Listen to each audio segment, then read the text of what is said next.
Okay, so we are going to be talking a little bit about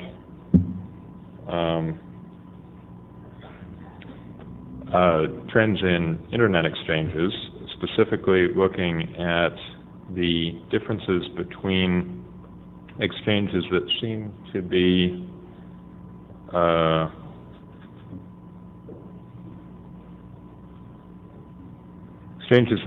be passing mostly or exclusively peering traffic, and ones that are passing mostly or exclusively,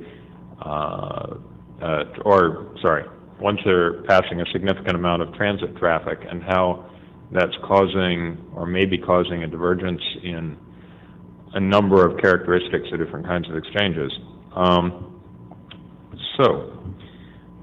With me up here to discuss this, I have Keith Mitchell, who actually both of the gentlemen up here helped start PipeX, right? Early on, and Keith ran the links for some time. Phil Smith has been doing a lot of exchange point development and coordination in the Asia Pacific region, and I do a little bit all over the place.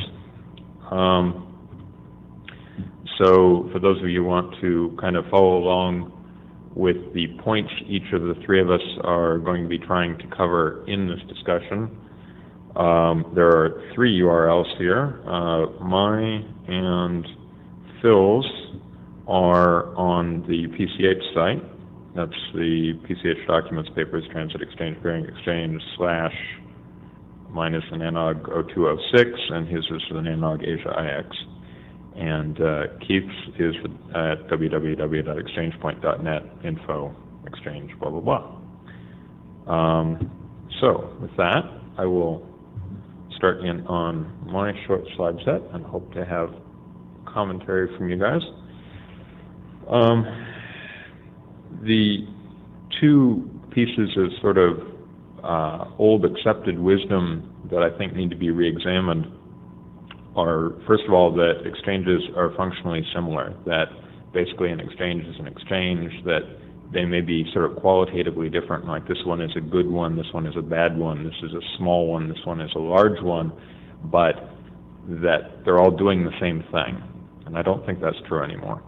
The other thing is that people buy transit at their own location. That is, when you buy transit, somebody delivers a circuit to your office or your POP or whatever, and that people are going to exchanges to peer.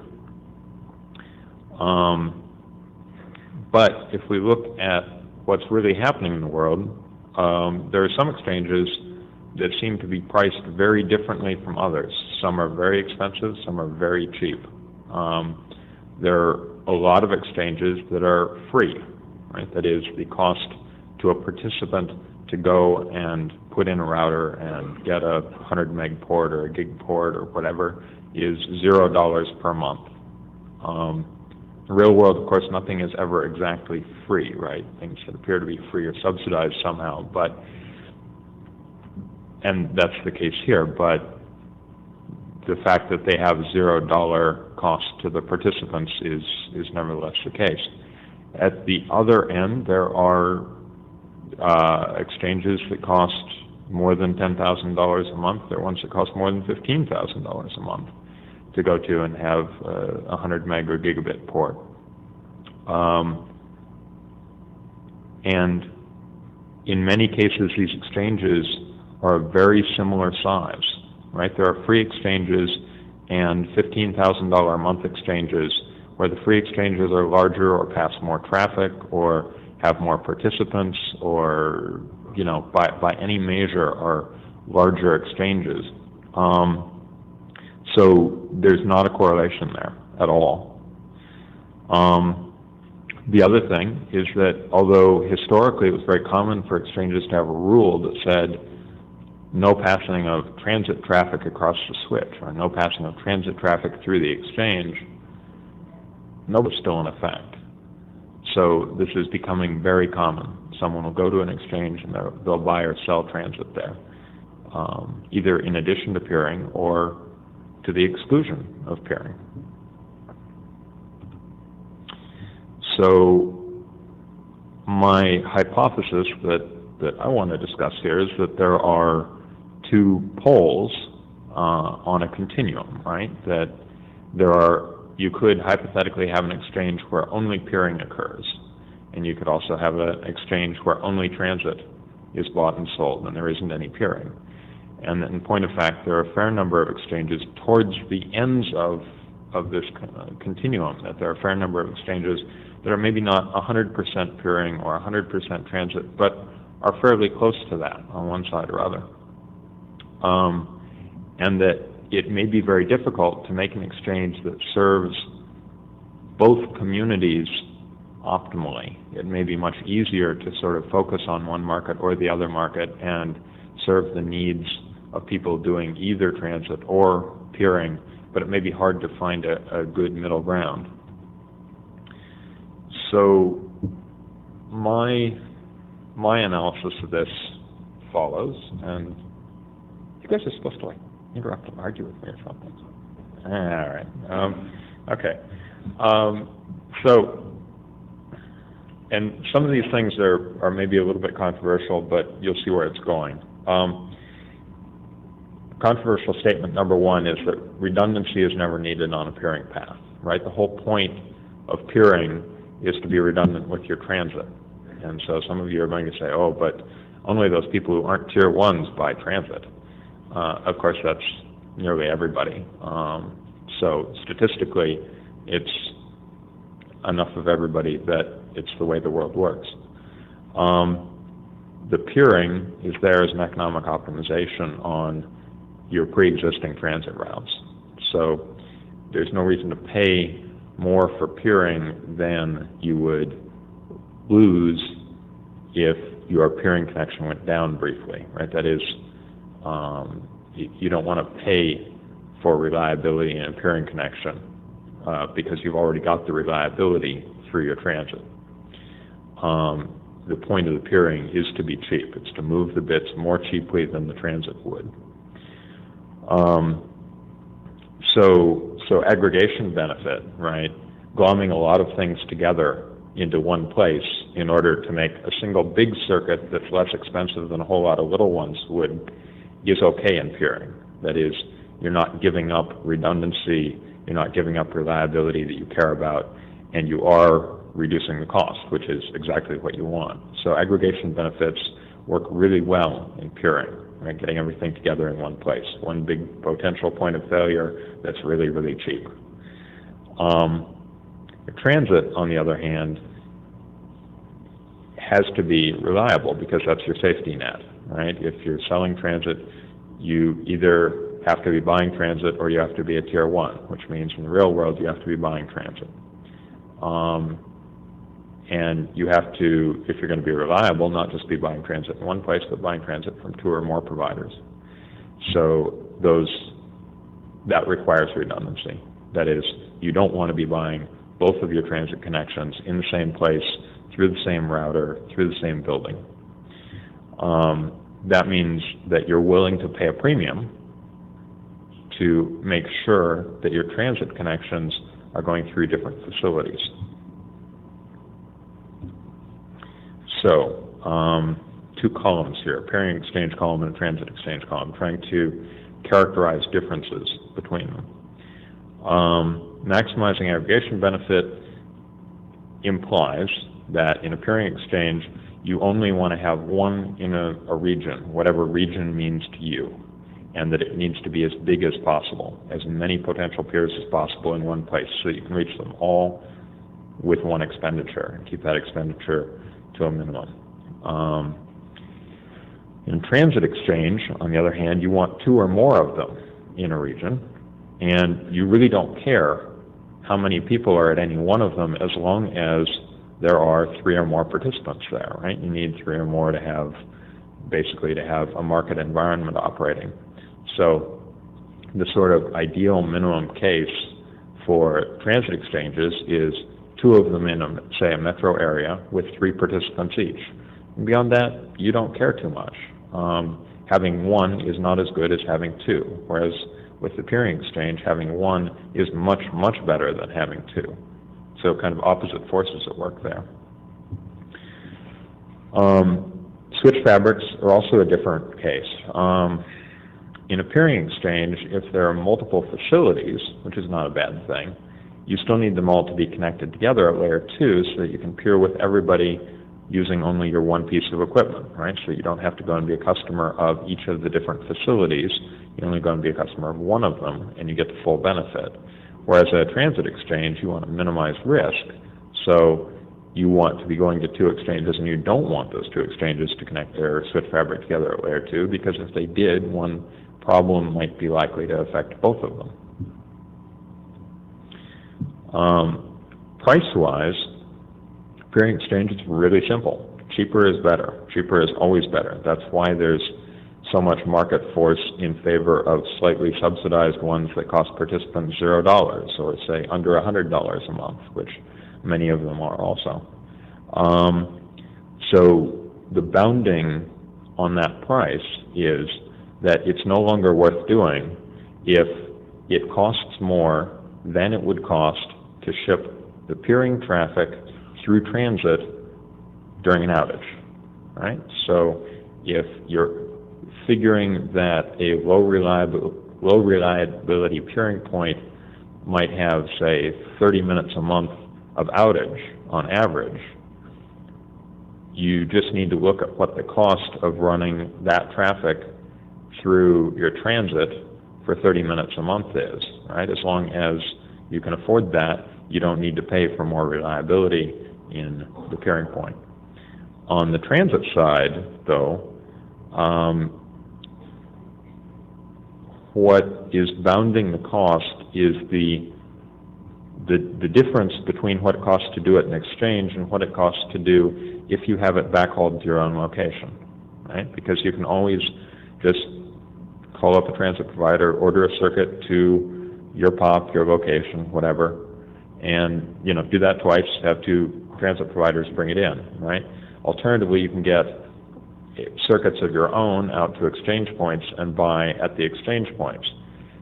The advantage to buying at the exchange point is that there is market fluidity there, which is driving prices down to market rates, as opposed to the premium that you pay for having it delivered to your own location, because the provider knows that once it's been installed at your location, they've got you for a term contract, blah, blah, blah, and they know that you're inflexible in the contract, and they can extract somewhat more from you at that point. So that's what governs the cost that transit exchanges can charge. So in the real world, we look at that and see that transit exchanges can pretty routinely charge $10,000 a month for somebody to go and buy transit from several providers at good rates at high speeds and in a reliable facility, whereas at a peering exchange, even the really big ones have difficulty justifying prices of over a few $100s a month, right? Many of them are free, many of them are $100 a month, $50 a month, whatever. A very few get up into the $1,500 a month, and they're a tiny number that sort of serve both functions and are important enough globally that they can charge up in the same region as the more transit-oriented exchanges. But I think both my compatriots here will have a bit more to say about that than I do. So that was it for my slide set. We'll, of course, have discussion after the three slide sets. And yeah, Phil was up next.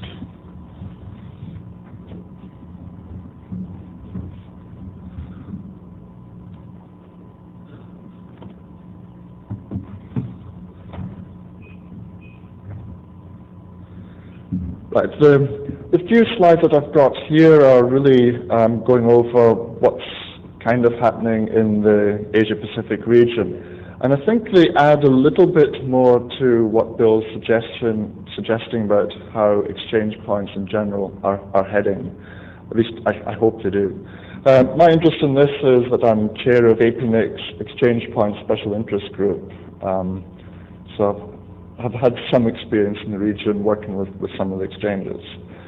Now, just a bit of background. Many of the countries still have no exchange points at all.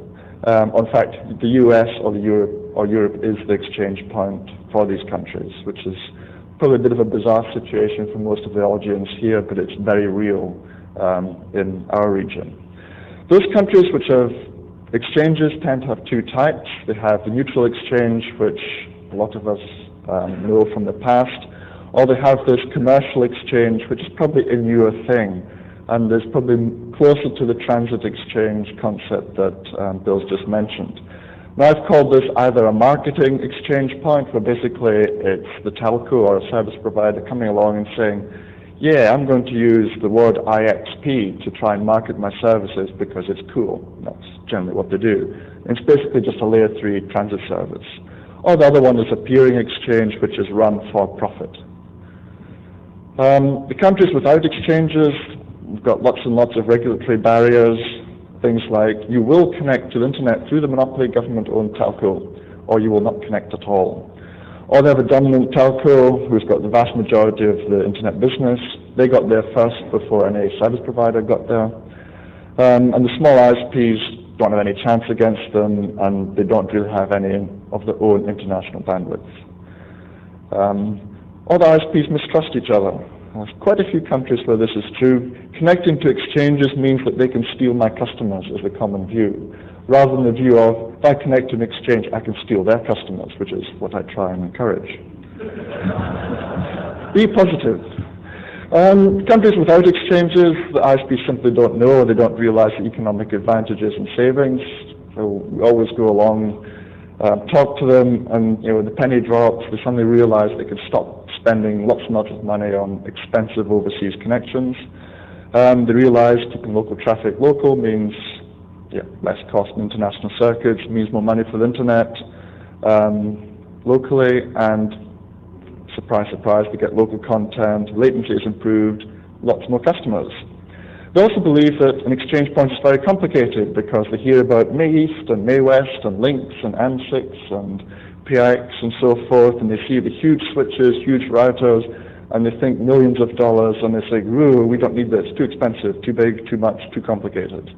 And of course, equipment vendors come along and try and sell the biggest and greatest equipment too, which doesn't help matters either. The countries with exchanges, which is probably more relevant for the discussion here, they've established non-profit and for-profit IX operations following the traditional models that we've known in the past, or we have a dominant transit provider, and you have localized IXs, like in-city IXs for the smaller ISPs who don't want to have their transit traffic, local transit traffic going through the transit provider, or the marketing term, as I mentioned before. So that's generally what we've got.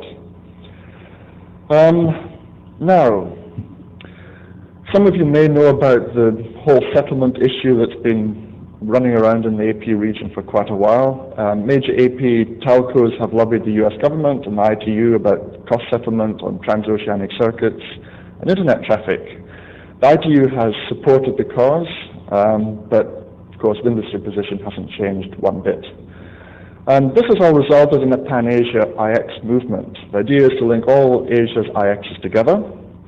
There's several different bandwagons all heading off in different directions, trying to do different things, trying to get different supporters. So I've listed some of the suspects there. There are probably more. So the idea is that it will create an Asia backbone, which will mean that Asian traffic will stay in Asia, means that we won't need so much trans-Pacific capacity, and means we get free peering with the US ISPs. All these things I have heard people talk about as justification for the backbone. They ignore issues such as much Asian content is actually outside the region. Most of it's in the US, in fact. Who's going to pay for it all? How much is needed? And how do you control the usage? Somebody else will solve that problem. Who says that Tier 1 ISPs in the US will peer for free? Who says that any US ISP will share the trans-Pacific circuit cost? The US ISPs don't want to get to Asia. Why would they pay money to get there?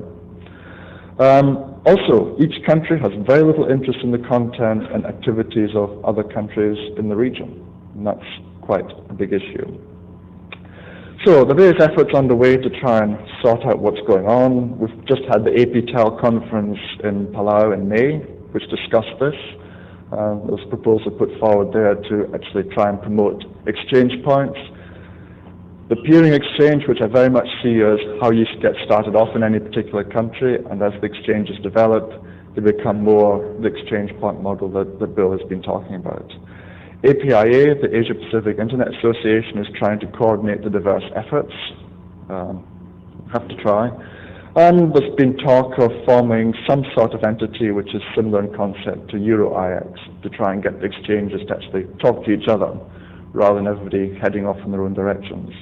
And also a lot of efforts underway to explain the advantages of IXs in the IX-free countries, such as the Apricot Conference, which is sort of equivalent to NANOG, and various individual efforts in the region as well. Those are my slides.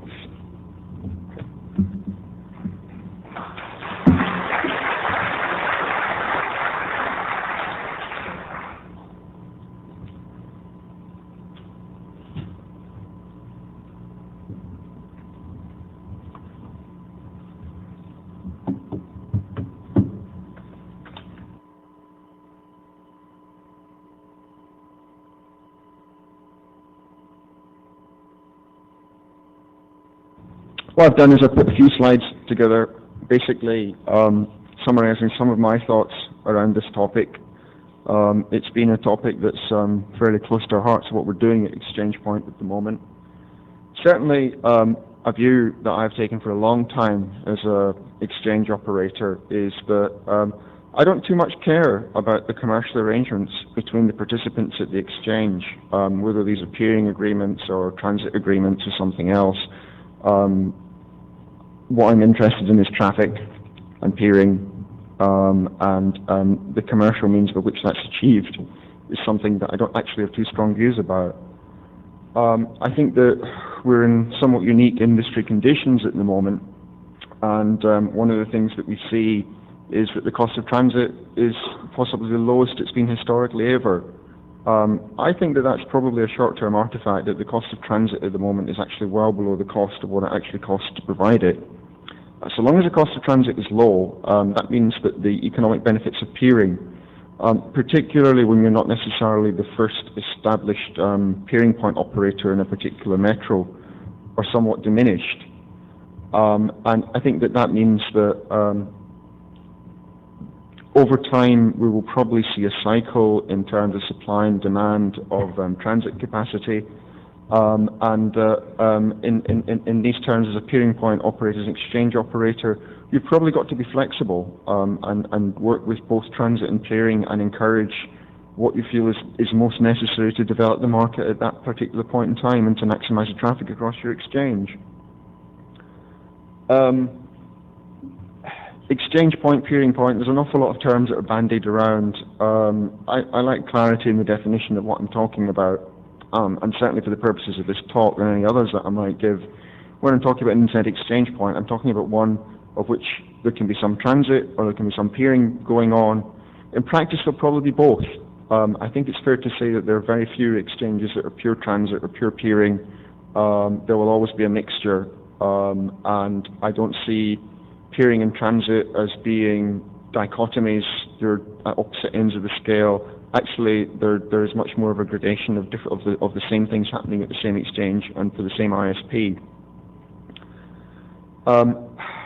This is something that I used to sum up where I think the market is at the moment.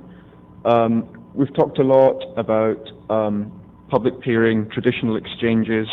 The bottom left part of that graph, essentially, that's well understood. I think it's also fairly well understood that the vast majority of transit sales have happened over private interconnects. It does happen, though, that there has been private peering over private interconnects. It's not as widespread as public peering or private interconnect transit, but it tends to happen with a specific requirement for it. For example, those peers that you're exchanging a particular high volume of traffic with, or where there are particular QoS or SLA requirements. It also tends to be a bit more common in the North American market than it does in, for example, the European market.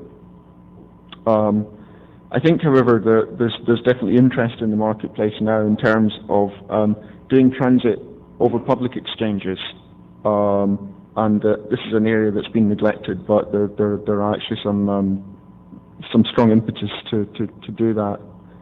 I mentioned that I thought that peering and transit were a continuum, and actually there's a lot of things happening out there in the market which are not pure peering agreements where there's pure sender keeps all settlement-free arrangements between two ISPs who want to connect their customers only, or pure transit where the small ISP buys capacity from the larger one. There are other arrangements, paid peering. They might be based on a fixed connection fee. Will only peers usually pay us to connect, to cover the admin, or a fixed recurring charge to cover the port. There are settlement-based peering agreements where you measure the volume of traffic at the end of the billing period, and one party sends a bill to the other. There are also people out there who are selling partial routing-based transit. They may sell you transit to those exchanges that they are connected to, but not necessarily to the whole internet.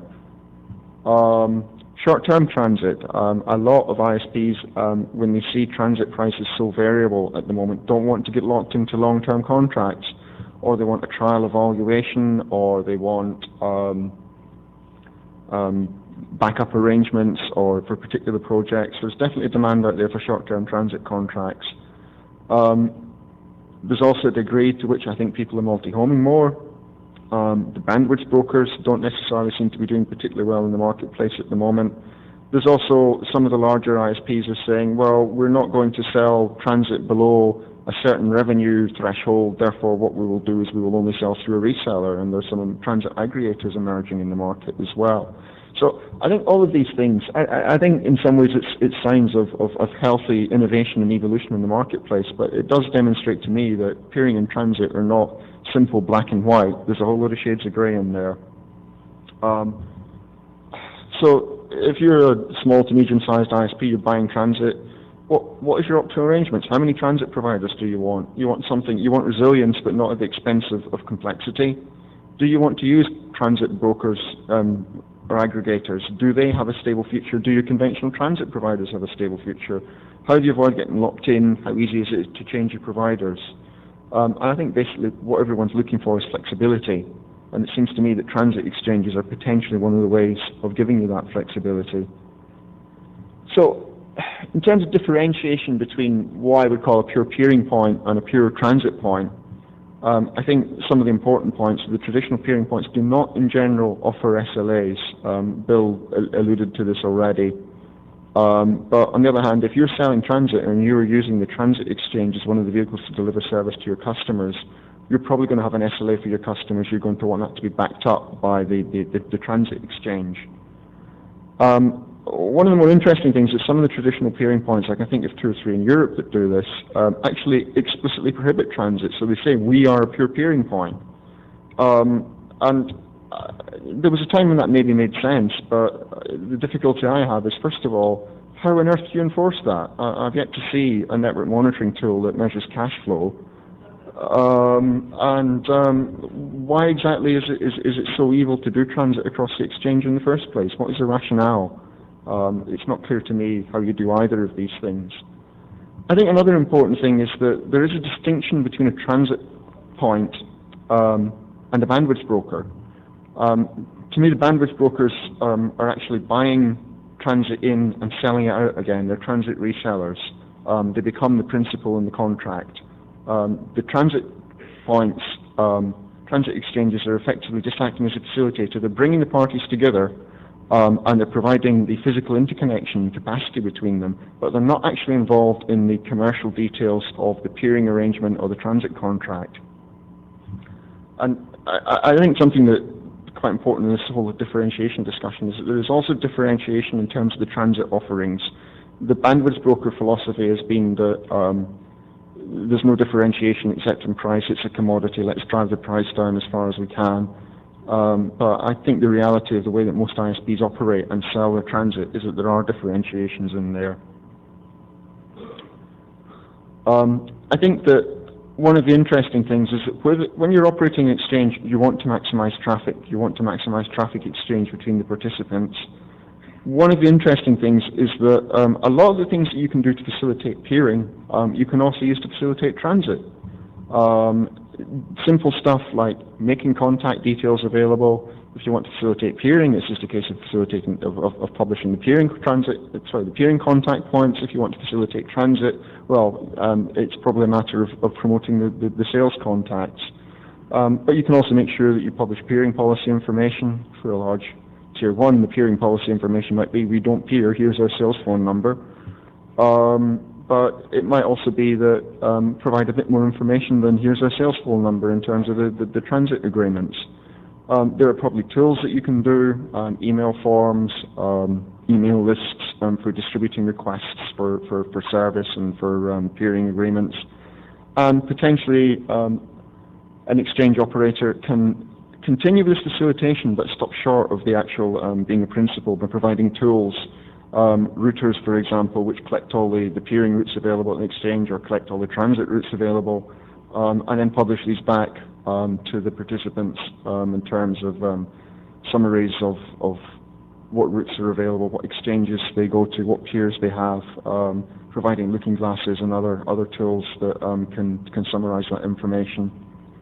So I think that there are definitely advantages in transit points, but it's by no means a pure thing. Some of these advantages also apply to exchanges, to peering exchanges as well.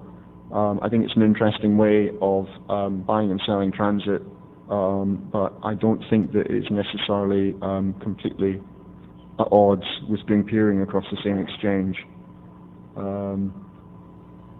And that's basically a summary of my thoughts at this point.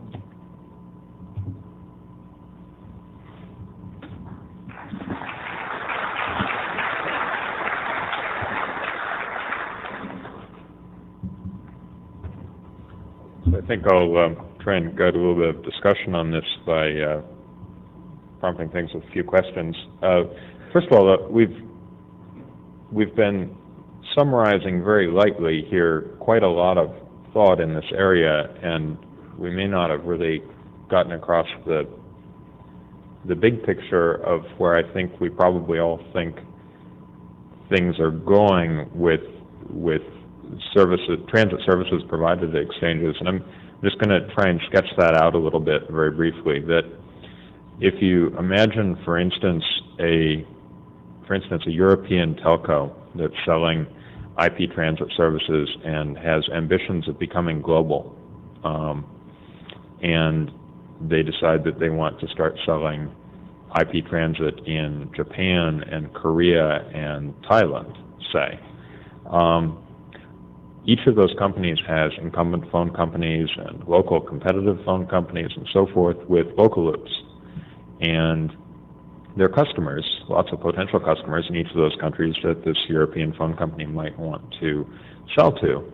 But this phone company is not going to want to get into the local loop business in 100 different countries around the world, or even 3 countries on the other side of the world.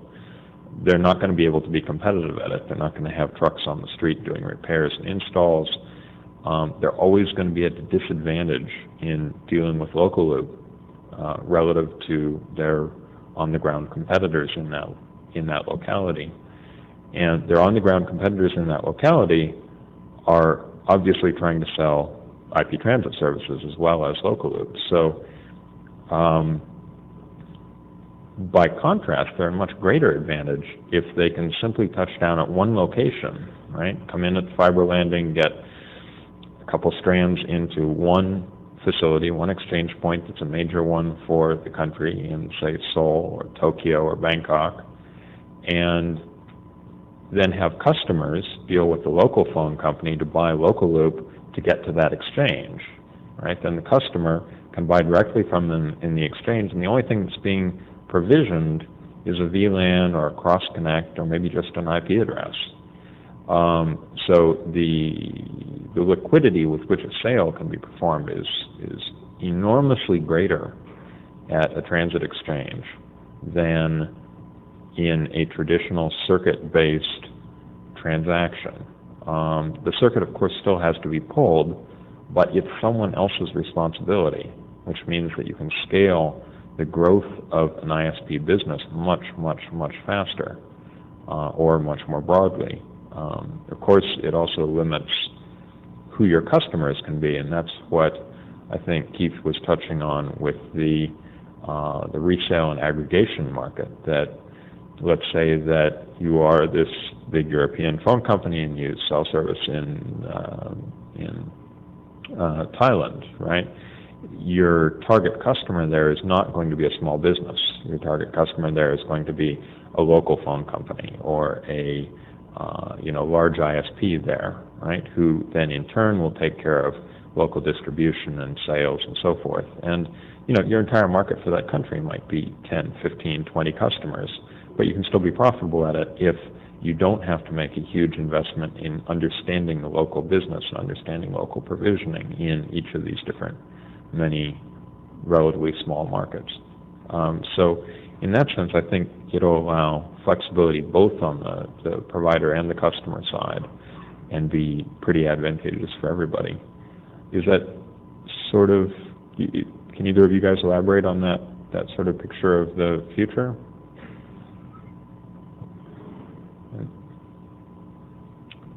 I think that's true to some extent, but one of the things that exchange operators can do is, of course, to annihilate the distance between all the neutral colos in a given metro.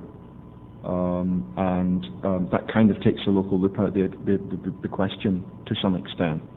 If you connect all the colo facilities in a given metro area together using dark fiber and effectively extending whatever technology you're running the exchange over to the metro, then in a sense that becomes a virtual local loop.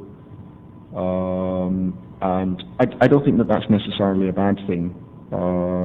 It can to some extent compete with the telco in the area, but well, if you've got an exchange, you're going to be reducing the number of circuits that the telcos sell anyway. It's impossible to avoid competing with them to some degree, and you can have significant benefits. If you're, particularly in the case of the transit exchange, if you're a transit seller, it means that you can sell to all the colo facilities in a given metro without having to pop them all. You can just go into one and then use the exchange to provide a local tail. That's certainly a pattern that we're seeing in a lot of the largest exchanges. Links, what you're doing with Exchange Point, Seoul, are all facilities that have quite a few different co-location buildings under different management that are all tied together on the same switch fabric. That's more of a phenomenon in the European market, I think, where you will tend to get smaller buildings in more densely populated cities. So you will even have the same colo provider having 2 or 3 facilities in the same city, and you really need to be able to do that to create a level playing field so that everybody can get access to the same transit and peering services. Even though particular colos filled up because they were the first ones in the market. And West was obviously like that for a long time. The PAX has been doing that sort of thing in the U.S. Yeah. Can you guys talk a little bit more about what you perceive the differences between L3 exchanges and brokers and transit exchanges to be? I think that the neutrality that you have for transit exchanges as opposed to bandwidth brokers is much, much more important. Typically, your bandwidth broker will be taking some margin percentage of the actual transit fee, and I think that leads to a much less neutral model.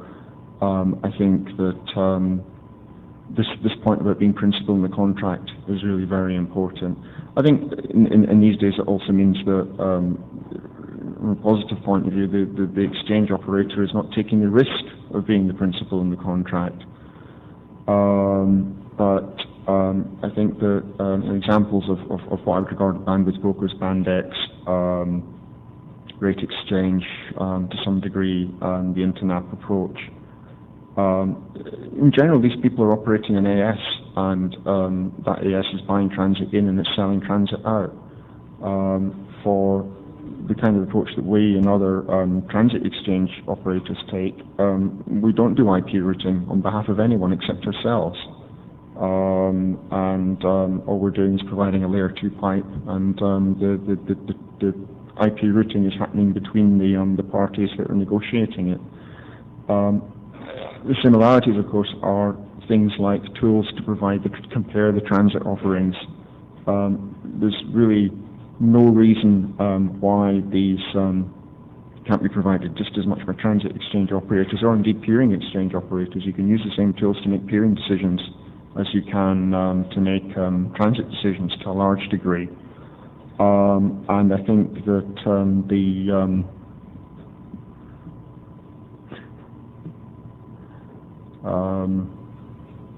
no, that's okay. That's enough on that topic, I think. All right. Phil, any thoughts on it? Yeah, living and working in probably a more developing part of the world. I mean, Asia region is quite diverse. Where we've got Japan, Korea, who are very much developed and as far developed as North America is when it comes to a lot of the internet. And then seeing other parts like Southern Central Asia, where the exchange points are a coming thing, as kind of alluded to in the presentation.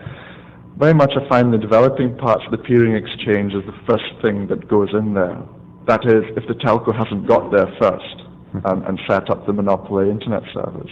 So very much there, having thought about this over the last few weeks since being invited on this, I think the peering exchange is very much what you see first happening in the marketplace as such. And as the internet economy develops, the exchange point becomes successful, commercial operations, whether they're the telco or greenfield, new providers come along, they will try and set up some kind of competition to the exchange point, which is probably what they call commercial exchange, which tends to be more a transit provider. Certainly in 3 or 4 countries that I've worked in, I've been pulled into projects which involve building an exchange, which is actually some are layer 2, most are layer 3 selling transit services, and they do fit into the transit exchange model. So, I mean, I certainly believe, if you look at a lot of the Asian examples, we start off with a peering exchange in the very early days, and we move to the other end of the spectrum, the transit exchange in the sort of latter, well-developed days. In fact, a lot of the Asian providers look more towards Europe for their model rather than the US. I don't think they really understand what's happening in the US anymore from the exchange point perspective, whereas the European model is still, I don't know, it's probably halfway, and that's the type of thing that they try and follow in this respect. I think the European situation has developed in a lot more kind of linear fashion and is a lot more stable right now than in the US. The US had such kind of economic turmoil for a while that nobody could really tell what they were doing. So the situation on the East Coast in the U.S. is not one that I think any of us would have imagined 2 years ago. Are there questions from the audience? Okay, well, one last question to you guys then, and we'll wrap up. So the thing that puzzles me, that I've been trying to figure out, is if we have this sort of what should be an ideal market of a peering exchange and, say, 2 transit exchanges in a metro area, and the peering exchange is very cheap, say $100 a month, and the 2 transit exchanges are more expensive but perfectly supportable in light of what people are willing to spend, say they're a few $1,000s a month each, and most people are customers of both of the transit exchanges, and they're buying and selling transit there. If that's the case, why bother with the peering exchange at all? That is, how is it that we continue to see a thriving market for peering exchanges even at a very low cost when transit exchanges coexist in the same region? I mean, like, take London, for instance, where we've got the 2 big colo facilities, right, Telehouse and Telecity. We've got Links, we've got Exchange Point, and we've got LoNaP. Right? I think that this comes back to what I was saying, that I don't see there being a sort of clear-cut distinction between what is a transit exchange and what is a peering exchange. Both benefit significantly from critical mass. I think the view that we're taking on this is that there are actually 2 different services that you can offer over the same infrastructure. Particularly once you start doing VLAN stuff and 8021Q sub-interfaces on the customer router side, it isn't actually that hard to build an infrastructure which will support both transit and peering services, whether your participants use that primarily for peering or transit is to some extent how you price and differentiate the different services that you're offering. One of the things that we're doing, for example, is negotiating interconnect with one of the smaller exchanges in London, because potentially they will get some benefit maybe from peering with some of our customers, but our customers who are selling transit see that as a marketplace that they can sell additional transit to. So I think that a bit of competition is good, both from a market point of view and also from a resilience point of view, but there are also critical mass benefits, and I think that there is room for more than one exchange in each city. I think that there is room probably for slightly more transit exchanges in a given marketplace than there is in terms of peering exchanges. But I think in reality what we're going to see is 2 or 3 exchanges per city, one or more of which is going to have main emphasis in peering, but which will do some transit, and the others which will do mainly transit, but will also do some peering as well. Okay. Yeah, I tend to agree with that, just from what I've seen happening in my part of the world. People like redundancy, so that there's some redundancy there. There's still the concept that the peering exchange is cheap. It's generally a good service. It works pretty well, and that's what they want. The transit provider, the transit exchange, is always there as backup. It's seen as the more expensive path to take, and people always want to try and save money in any possible way that they can.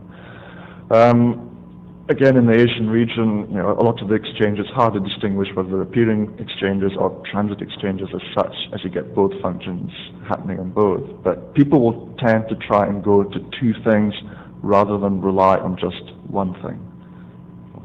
Okay, well, I think that wraps it up for us.